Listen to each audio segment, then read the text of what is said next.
Today we talk about birthdays, small talk, what these are, and how to be tenacious and not give up on deals.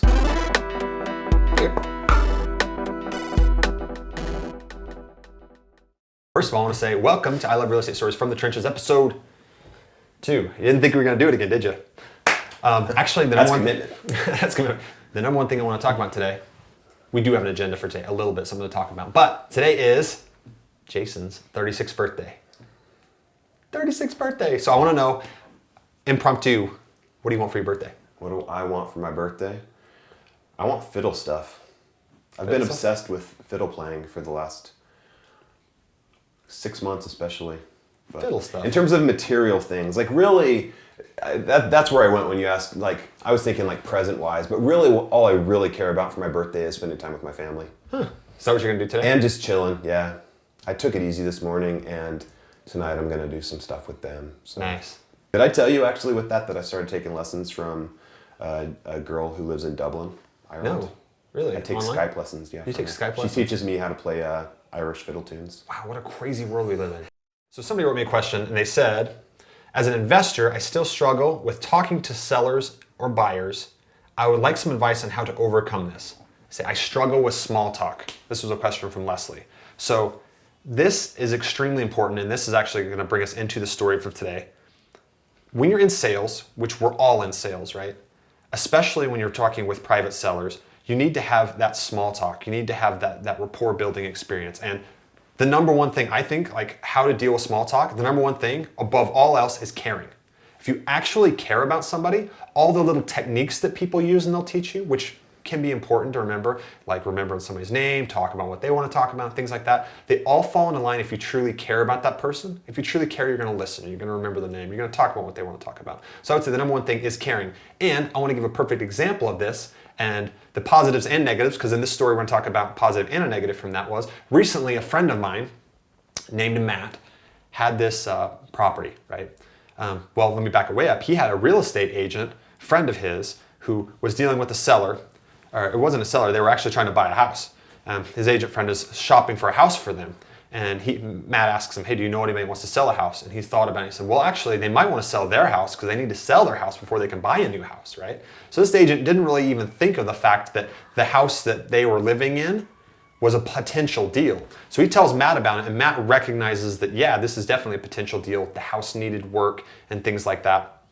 So he goes and talks to these sellers. But before he went and talked to him, he looked at the house and tried to value it. He pulled comparables on the property, and he valued the property, and he actually owned a property in the area that, so he was pretty familiar with that area. But the way he valued this house was actually a little bit less than his current house, which was interesting and we'll come back to. And then he went and worked with this seller, and the seller actually didn't end up selling him the house.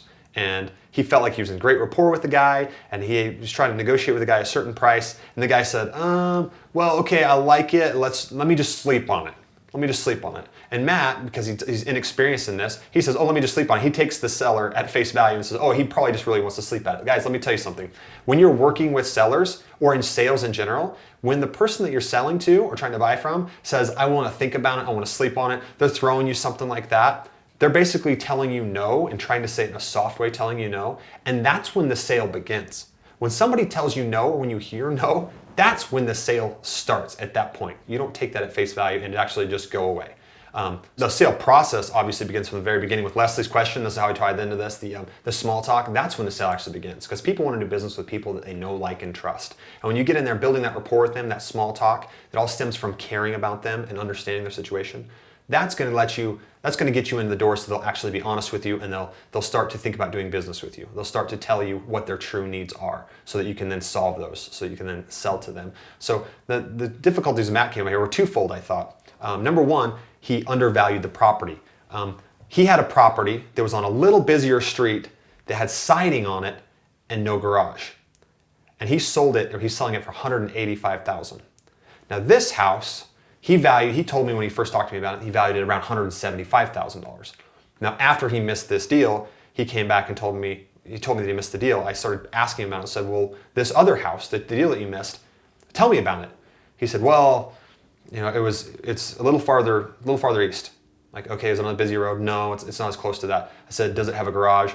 Well, yeah, it has a garage. A 2-car garage? He's like, yeah, it has a 2-car garage. I'm like, okay, well, what's the exterior like? Is it cute? Does it have character? And he's like, what do you mean cute? Does it have character? And I said, well, houses, they can kind of have character, they cannot have character. And he's like, well, he didn't quite understand what that means. He's like, well, it's a brick house. And I'm immediately going, okay.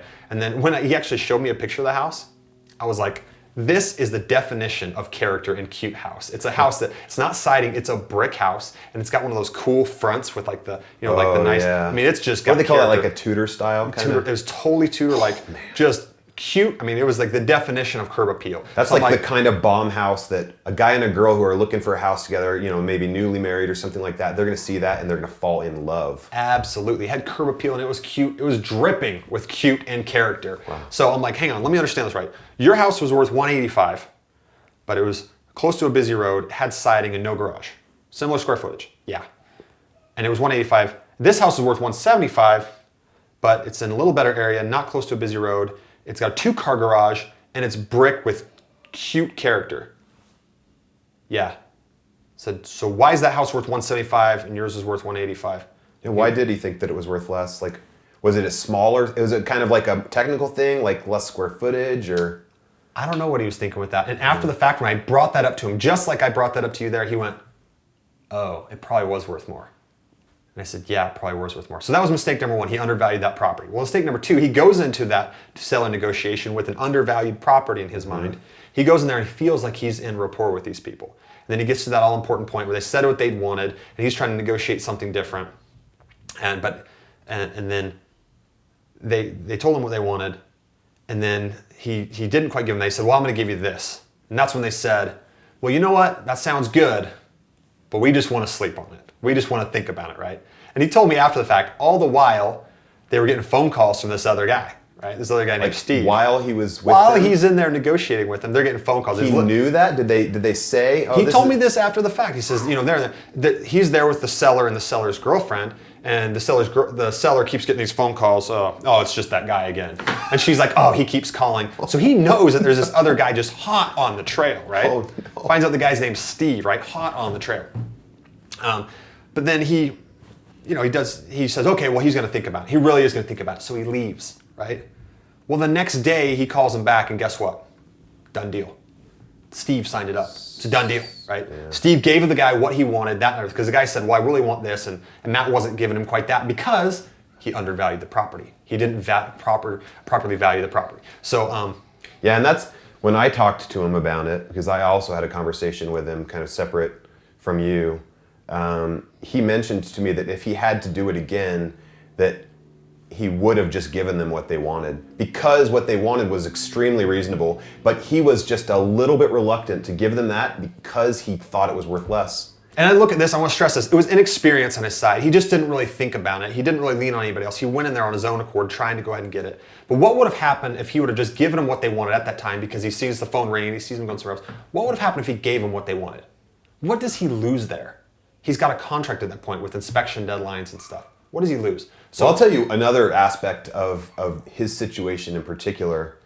He was a little bit nervous about ruining his friendship with the agent. If he backed out of the deal. Yeah. So, okay. Because he didn't want to kind of screw him over. So he was thinking about that too. And both of those things they had him reluctant, and he lost it. Okay. Well, the plot thickens though, right? Because Yeah. he tells me, I lost it to this guy named Steve. Mm-hmm. Well, I've been in this market for a little while, and I know a lot of the people in there. So he tells me that. After I kind of looked at the comp, I recognized, I'm like, this house is worth $200,000 to maybe $210,000, right? So you can pay a little bit more for the house. So what did I do? I called Steve. So I call up Steve. He's a wholesaler.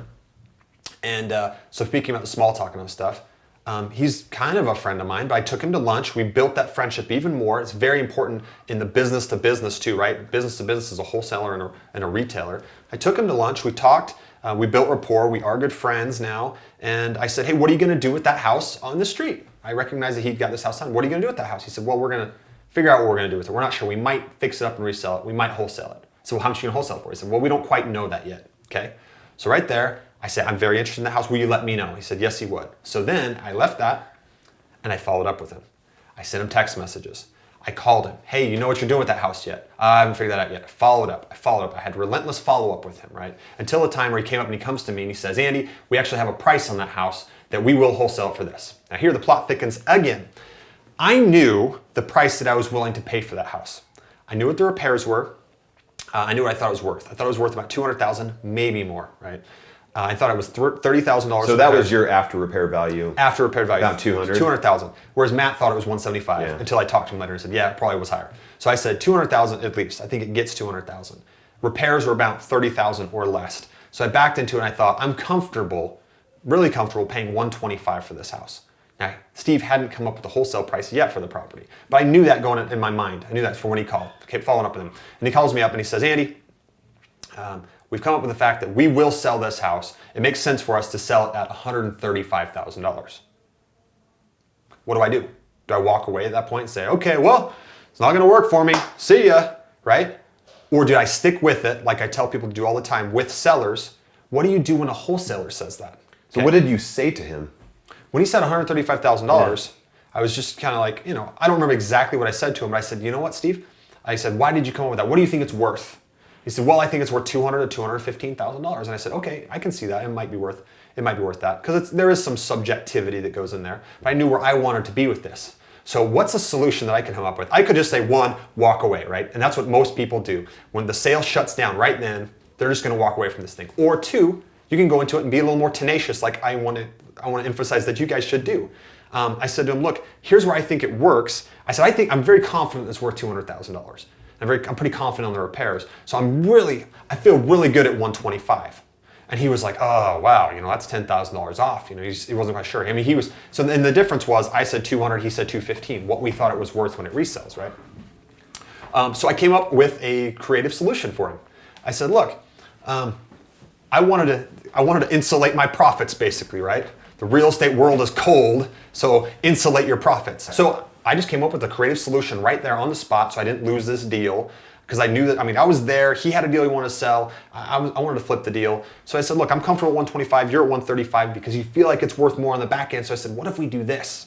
What if I buy the property from you at $125,000?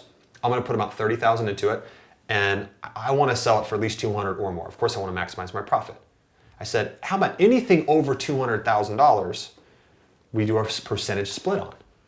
And that made sense to him because he really believed in his 215. And if he really believes in his 215 number, then that makes sense. It's a way to do that. I insulated my profit. You see how I did that? 200,000 to the 125 I'm buying it from. I'm insulating getting that profit. Anything over that is gravy to me anyway. But to make the deal get done, I did a percentage split with him over that 200 mark. And I hope we sell it for 215 because I'll make more money and he'll certainly make more money. Just out of curiosity, with the percentage split, did you offer a percentage right off or did you just say percentage split and then start the dialogue there? Good question. So he asked me what I was thinking, of course, right?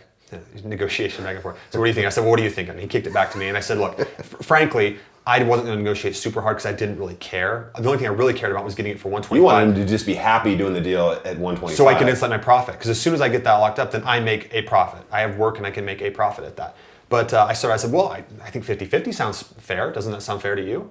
But then he ran the numbers and said, okay, well, 50-50, at 215, then that's $15,000 extra, $7,500. So he still doesn't make that 10 grand, right? 135 to 125, he wanted an extra 10. So it didn't quite work. He said, well, 50-50 doesn't quite work. I said, what does work? Right? And he came back with 70-30. I'm cool with 70-30. If it sells for 215, he makes that extra 10 grand. He essentially got like that 135. And I made a little more money too, because I really don't care about that profit over that, right? Although I'd like to have a little bit more money. So I insulated my profit. But that's a strategy you can use.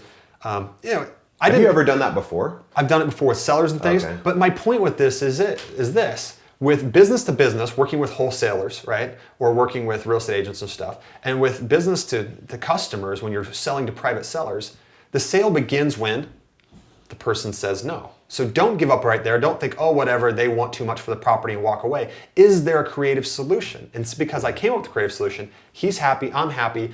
I went along my way and I got that deal. So I made money on that. I love it. That's the story of the week. That's super cool. Too often people hear no or they hear some kind of excuse that translates to no and they just think, oh, it doesn't work. Yeah. But you can oftentimes come up with a solution that both people are happy with. So let's circle back to where we started with Leslie's question. I'm not good at small talk. How do I do small talk? One, care about that person so that you can be in rapport with them so you can understand what their needs are, whether they be a seller or whether they be a wholesaler who is a seller as well. And once you care about them, they'll tell you what you need. They'll open up that dialogue. And as soon as they get some kickback and say, no, that's not going to work for me, the dialogue's still open because you have rapport with them and you care about them. You say, well, what will work? And with that spirit of what will work, you make something work. You get tenacious. You get in there and you get a deal done. And then once you get it done, you've got a good relationship and you can keep going, right? But get that deal done, whether it's with the wholesaler or whether it's with the seller, right? Got to be tenacious. You got to get in there and ask for, okay, what can we do? How can we make this work? Get in there with that spirit of, let's make this work. You want to sell, you want to make your profit, or you want to, and I want to buy this thing. How can we make this work? Don't just roll over and say, whatever, these people won't sell it to me, or there's too much competition, or the wholesalers want too much. What can you do to make it work? And if you go in there with that attitude, you'll get more deals. So here's a question yeah. That I think is extremely relevant to that point. And that is, when do you cut your loss and when do you finally say, you know what, this isn't worth my time? You don't give up until they've sold it to somebody else, they've taken care of their problem. But you're not going to make a deal that's bad for you. If it's something that doesn't work for you, you're not going to make that deal. But I want to emphasize to you guys as well, when you get wholesalers and other people in the market that are doing deals, sometimes you'll do a deal with that person to take a little thinner margin so that you're at the top of their list the next time. Does that make sense? Do a deal. Don't be so bent on, well, I'm not going to do that on this one because it's... Do a deal so you can get in there so that you can build that friendship and show them. Because as a wholesaler, people are, who are the real buyers, right? The people that have actually performed before. So when people come up there and they're just looking at deals, they don't actually do anything. I know they're the tire kickers, but if somebody steps up and buys a deal and they thought they were gonna make 20 and they end up making 8 and they tell me, and I say, hey, how was that deal you bought for me? Oh, I made 8, right? I'm more apt at that point to be like, okay, I'm gonna keep you in mind for the next one. I'm gonna kick you that next one, right? So it's a very strategic thing as well when you're doing business to business with wholesalers. Buy the deal. I mean, don't do something that's going to lose money, but sometimes you got to get in there and buy the deal just so you can be known as a player, right? So anyway, I actually received an email that was pretty cool from somebody, and I want to share it with you guys. She said, the subject line is, I'm hooked. So she emailed Andy at I Love Real Estate Stories, and she said, the subject was, I'm hooked. Hey Andy, this is Laura. I just watched several of your videos. I love them. And that's high praise because I'm very selective about the type of things I've watched. I've wasted way too much time watching things of no value, and as Tony Robbins stresses, time's the only thing you can't make more of. Very apt point. So Grow Wings was great. Tyler's doing exactly what I want to do. So fun to see that I'm doing planned things that succeeded for him. And I just watched the interview with Billy Alvaro. What an inspiration. I love the power of words and the quotes all over. My big takeaway from that interview is just keep failing forward. And then she says, do you mind asking what brought you guys together? I got the impression that you were at an event of some sort, and he also mentions Tony Robbins. So that's a good question, Laura. Let me answer it here. If anybody's watched that Billy Alvaro interview, super powerful, super inspirational. I still love watching it. I've probably seen it more than anybody. So do I. He has an amazing roller coaster ride story. Watch it. He goes from super high multi-millions to crash and burn lower than you can go, almost the lowest you can go, and then Suicidal low. And then he's on his way back up. So how we met, actually, we're part of a mastermind together. And we meet quarterly. And Billy and I actually are decent friends. So we call monthly and do accountability type stuff together. But Billy's a great guy. But yeah, we're part of a mastermind. So it wasn't at a Tony Robbins event or anything. In fact, I talked to you guys last week about the I Love Real Estate Story stuff. Jason went and picked him up. Did you get him? I did. You said you were bringing him here today. I picked him up yesterday, but we haven't seen each other. So... Yeah. Happy birthday to me. Yeah, happy birthday to you. Nice. Actually, you know what that makes me think of? Is when we were growing up, because for those who don't know, we're brothers. Because we're close enough in age that when we were young, we were both the same age, kind of young. You probably remember, but our parents used to always buy us gifts for each other, like buy both of us gifts on either of our birthdays. That's so true. So it really is your birthday. In a way. It's Jason's birthday, but my gift for his birthday is. So we started this. So you don't cry. A few months ago, we put together the best of I Love Real Estate Stories 2014. The best ofs here. This is the front and back, and it's actually shrink wrap. I'm going to open this one. I'm going to open this one up. It's my little birthday treat. Best of 2014 I Love Real Estate Stories. And let's see how it looks on the inside. Cool. Nice. Look at these discs. Cool stuff. So we did the DVDs of of the best videos that we did, that we felt like we did. And we also did audio CDs, because a lot of the interviews with like Aaron, Laura just talked there about the Billy interview, the Tyler interview, and Aaron Mazzarella did a great interview. We did some great interviews, but sometimes it's hard for people to consume a 30-minute or an hour interview just watching the video, which the videos are cool. Yeah. But listening to it will be more powerful too. So we've actually got the audio of the interviews in here. So I thought this would be really cool for people. So yeah, we thought the interviews would definitely be more appropriately listened to, like in your car or something like that. So we thought putting those on audio CD would be a really cool thing to do for people. This is my favorite part of this thing. Jason's in there. My picture is no camera. Jason's picture has the camera in front of it. I think that's really cool. And the other one was I taught a seminar on marketing and negotiation and some seller finance stuff. And people ask me all the time, how do I market? How do I get deals? So I didn't have to be a broken record and repeat myself all the time. I said, well, I taught a seminar on that. So we've got this, and this one here, it has the video of it, and it also has the audio, right? Yep. So it's got the marketing, negotiation, and seller finance techniques, some real seller finance deals I did. And it was, I think, 3-hour long seminar. 3 hour long, yeah. That a person could watch on DVD, like you just said. Or listen to it, right? Yeah, 2 discs. Yeah, and I went into some specific stuff there of like marketing, like what do I do, what techniques do I do, and how do you get deals. So that's cool, man. These are mine, right? Those are Happy yours. birthday to me. Happy birthday. Action items. So what I want you guys to do is email me. Email me questions. Email me any feedback you've got on any of the produced videos. We've got some good produced videos in the works. In fact, that story we told today, let's tell that story. You want to tell a story? Sure. We'll tell that story. We'll record that story to see how it works. Who knows? Am I going to sell for 200 or 215? Let's see how that works.